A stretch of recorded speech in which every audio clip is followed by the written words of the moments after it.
happy homeschoolers, it's Lindsay from Hearth Story, and I'm here with a quick flip through of 4th grade writing.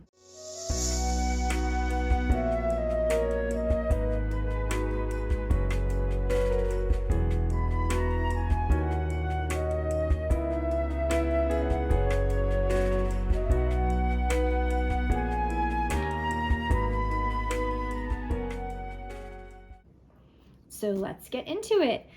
This year in 4th grade writing, they will be doing a journal, and that's our pull-out situation here where you'll be stapling it together. So that's actually included in there, but I've already gone ahead and pulled it out.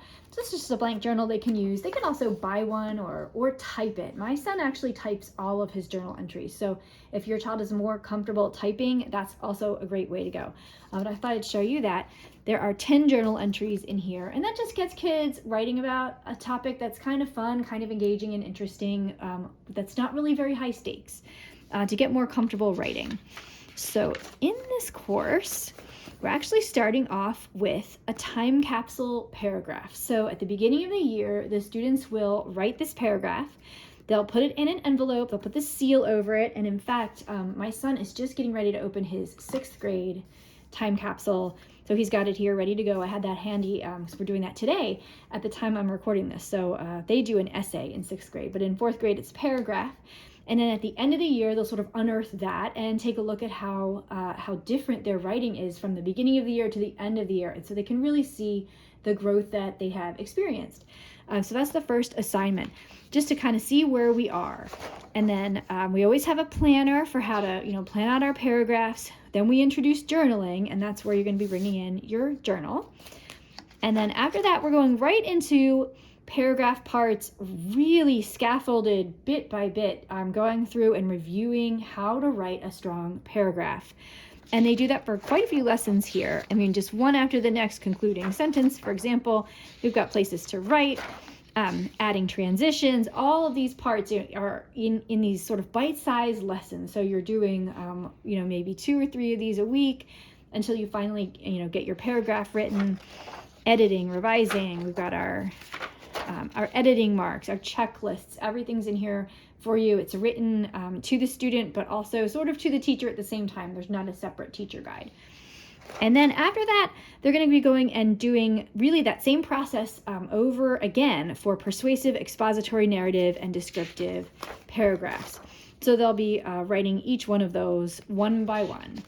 After we get through with the paragraph unit, which is quite a large portion of the course, we're going into doing a simple research report, talking about reliable sources and where you can find good information, where you can find not so great information, how to take notes, that sort of thing.